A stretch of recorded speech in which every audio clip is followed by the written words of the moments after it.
Hey, j'espère que vous allez bien. On se retrouve aujourd'hui pour une nouvelle petite vidéo où on va parler des pauses. Vous m'avez beaucoup demandé cette petite vidéo, donc je vais vous expliquer ça tout de suite. C'est parti.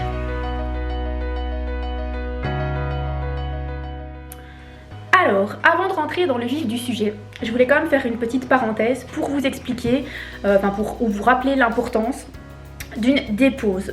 Une dépose, c'est pas juste vite fait enlever les ongles pour ne plus avoir de gel sur les doigts. Une dépose, c'est important. Il est important de le préciser à ses clientes. Moi, je leur dis toujours, on en discute au fur et à mesure de leur retouche ou quand elles viennent pour la première fois. Souvent, je pense à leur dire que quand elles ne veulent plus d'ongles, pour X ou Y raison, elles ont envie de faire une pause, elles doivent accoucher, elles doivent se faire opérer, enfin bref, quand les clientes ne veulent plus d'ongles, il est important de leur dire que ça doit s'enlever correctement. C'est aussi la réputation des ongles en gel qui abîme, c'est parce que souvent les clientes elles enlèvent leurs ongles, on arrache. Alors si on vient de les faire, qui sont bien faits, qui tiennent bien, c'est compliqué, mais il y en a qui malgré tout vont y arriver, ou quand il y a un petit décollement on arrache. Qu'est-ce qui se passe en dessous? L'ongle il est tout mou. C'est pas le gel qui a abîmé, le problème c'est quand on arrache un ongle, on arrache la première couche de l'ongle naturel avec, et donc il se retrouve tout mou. Pareil, une dépose, quand c'est mal fait ou qu'on va trop loin, si on veut absolument avoir 100% du gel et qu'on lime trop fort, on attaque la plaque de l'ongle et on l'abîme. Donc faire une dépose, de 1 c'est important, et c'est important de bien le faire. C'est pour ça que je vais vous expliquer ça au mieux pour préserver l'ongle naturel et faire en sorte que quand votre cliente ou vous récupérez vos ongles naturels, ils soient en bonne santé et que vos ongles ne soient pas abîmés. C'est parti!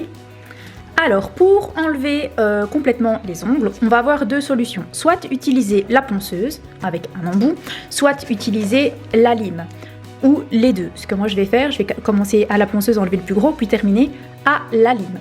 À la lime c'est tout à fait faisable, c'est pas pour ça que c'est moins dangereux entre guillemets. Beaucoup croient qu'utiliser exclusivement la lime, il y a moins de risques que pour la plaque, alors que absolument pas. On a tendance à, quand on arrive près de l'ongle, à limer très fort et du coup à l'attaquer plus vite. Par contre au début c'est juste plus long. La ponceuse, si elle est bien utilisée, il y a beaucoup moins de risques. Voilà, et ça ne chauffe pas, si on fait bien attention, encore une fois, ça ne chauffe pas. Et si on ne fait que à la lime, c'est risqué aussi de s'acharner un petit peu, d'y aller franco et de blesser les cuticules de la cliente. Donc, moi, je vais utiliser la ponceuse. Alors, pour faire ma dépose, je vais utiliser un embout de ce type. Voilà, chez Indigo, c'est le Carbide Style 2. Si vous avez un embout de dépose, voilà, dans le style en titane, c'est très bien. Celui-ci est en tungstène. Voilà, c'est parfait. Et on va travailler avec la ponceuse au volume maximum. À la puissance maximum. Comme ça, il y a moins de chances que ça fasse des ratés. Et contrairement à ce qu'on pourrait croire, ça va moins chauffer si elle va à fond. Donc, c'est parti. Je viens donc mettre ma ponceuse en puissance maximum avec mon embout et je viens faire de grands mouvements sans rester au même endroit parce que c'est ça qui fait que ça va chauffer.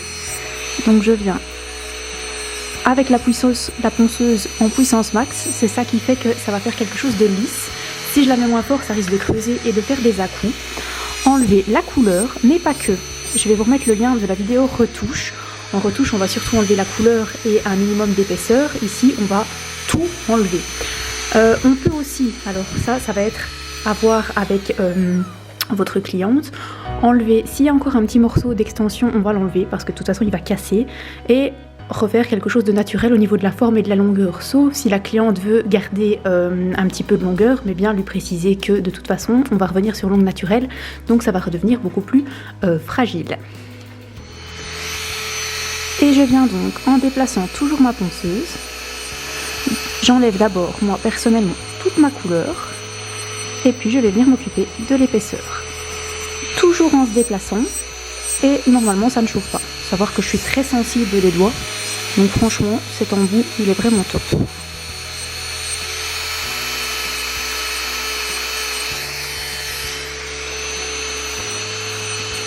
Je vous filme tout, comme ça vous voyez vraiment comme je vais doucement et à quel point je m'approche de l'ongle avec ma ponceuse.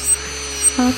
Et sur le centre, je viens vraiment désépaissir. Je check l'épaisseur qu'il me reste. Hop.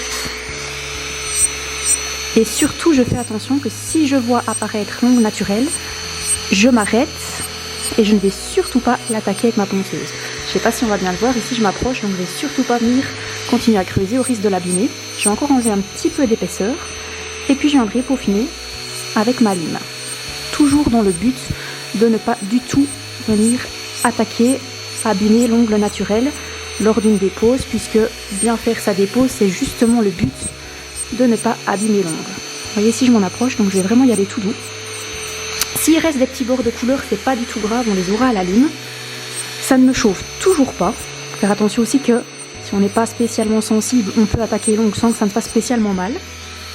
Mais ici, on voit qu'il ne me reste vraiment rien, donc je vais m'arrêter et prendre ma lime.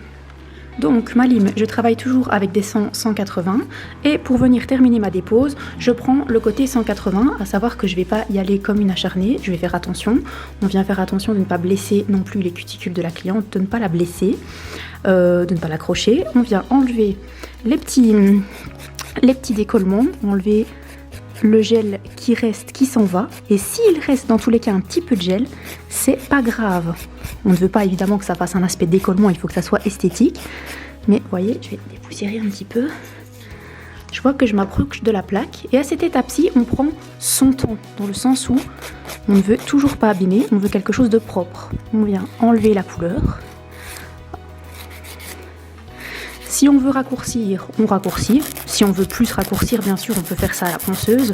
Si on veut changer la forme, refaire quelque chose de plus rond, bien sûr, on peut. Ici, j'ai un petit accroc que j'avais réparé. Hop, je vais carrément l'enlever. Comme ça, on est sûr qu'il ne va pas sauter. Hop, on va repartir sur quelque chose de plus rond. Vraiment, faire une bonne dépose, c'est aussi votre publicité parce que c'est comme ça que votre cliente va voir que quand vous enlevez son gel, la plaque d'ongle en dessous est nickel, qu'elle n'a pas été abîmée, qu'elle récupère des ongles sains et que ça peut être joli.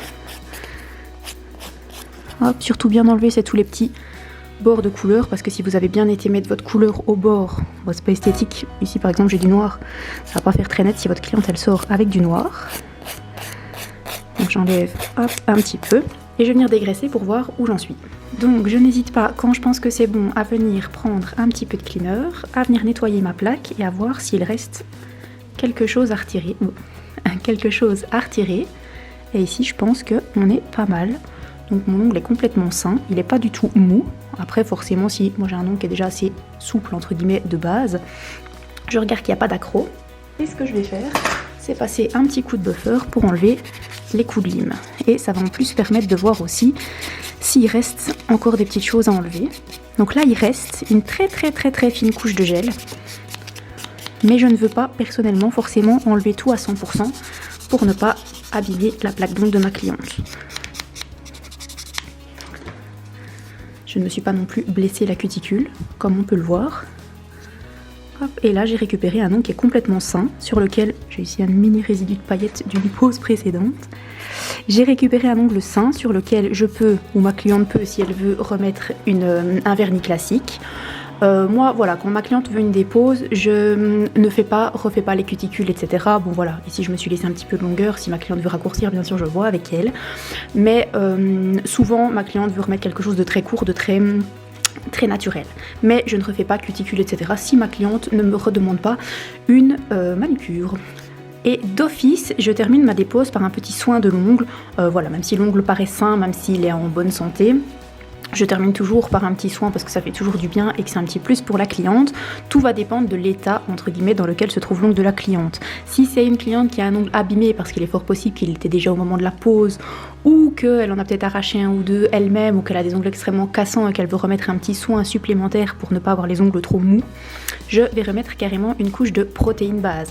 Ça se catalyse, je ne vais pas refaire une prépa d'ongles, je mets juste vraiment ça comme un soin et je lui dis que si elle veut, elle peut remettre un vernis par-dessus et que ça partira tout seul, il n'y a pas besoin de refaire bien sûr une dépose de protéine base. Ça c'est vraiment en cas d'ongles abîmés. En cas d'ongle, pas spécialement abîmé, mais voilà, s'il n'est pas forcément tout lisse, tout net, et que ma cliente a envie de sortir avec quelque chose de plus esthétique, et quand même de le nourrir un petit peu, je vais terminer ma dépose avec le nail therapy. Le nail therapy, c'est aussi un petit soin qui contient de la vitamine. Au contraire de la protéine base, alors il peut passer sous la lampe, mais pas forcément. Donc c'est un petit durcisseur qui sèche à l'air. La cliente peut remettre par-dessus aussi du vernis classique si elle le souhaite. Et l'avantage, c'est que la cliente qui veut l'acheter elle-même, du coup comme ça sèche à l'air, elle peut le faire elle-même régulièrement. Même voilà, si elle fait une pause dans ses ongles en gel, c'est un soin qu'on peut faire à la maison sans souci et qui fait du bien à l'ongle naturel. Sinon, dans tous les cas, quand je fais une dépose classique, que j'ai un ongle sain, je termine avec le protéine sérum. Donc protéine sérum, c'est un soin qui contient non seulement de la protéine et encore d'autres substances que je vous remets ici en dessous, nourrissantes et réparatrices pour l'ongle, pour la cuticule et pour l'ongle, qui ne sèche pas vraiment puisque c'est un sérum. Et le sérum, je viens non seulement nourrir ma cuticule, mais aussi ma plaque d'ongle. Donc je viens vraiment badigeonner l'ongle et je viens masser. Il va vraiment pénétrer aussi dans la cuticule. Bon, ici j'en ai mis une blinde, normalement après je pars sur les autres doigts. Hop, il vient vraiment tout nourrir, la plaque, les cuticules, hop. Et après, l'ongle est 100% naturel. Donc ça, de base, moi c'est ce que je fais maintenant depuis qu'il existe sur toutes mes clientes. Bon, évidemment, je fais attention qu'elles ne sortent pas avec les ongles tout gras pour ne pas se tacher. Mais voilà, c'est un super produit aussi, protéine sérum, qui n'a pas d'odeur. Voilà, comparé aux autres huiles cuticules, celui-ci n'est pas odorant. Voilà comment sort une cliente chez moi avec une dépose et zéro défaut, aucun ongle abîmé, et du coup on ne peut pas dire que les ongles en gel abîment. Je voudrais juste terminer en répondant à une question qui revient souvent, qu'on me pose souvent, qui revient souvent sur les groupes, etc. À savoir, quand faut-il effectuer une dépose? Quand est-ce qu'il faut faire une pause dans les ongles en gel? La réponse est en gros jamais. Il n'y a pas de règle à tel moment, au bout de X mois ou X semaines, il faut faire une pause. C'est un peu au cas par cas. Comme je le disais tout à l'heure, il y a des clients qui vont devoir subir une opération, qui vont devoir faire une pause. Il y en a qui ont envie.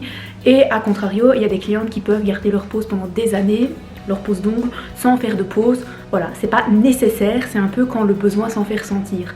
Vous allez voir qu'il y a des moments, les ongles ont beaucoup plus de décollement, ça tient moins bien, ou par moments on en a marre. Parfois quand on voit qu'on a blindé de décollement, qu'on n'a rien changé au protocole, que la cliente n'a a priori rien changé, mieux vaut parfois faire une petite pause, et quand on recommence, en général, il n'y a plus de soucis. Mais à la réponse, quand faut-il faire une pause dans les ongles en gel, il n'y a pas de règle et ce n'est pas nécessaire. Sinon, j'espère comme d'habitude que mes petites explications auront été claires, que je vous aurai aidé. N'hésitez pas à me rejoindre sur Facebook, sur Instagram, à liker la vidéo si ça vous a plu, à me laisser un petit commentaire, et on se retrouve prochainement pour une prochaine vidéo. Je vous fais de gros bisous.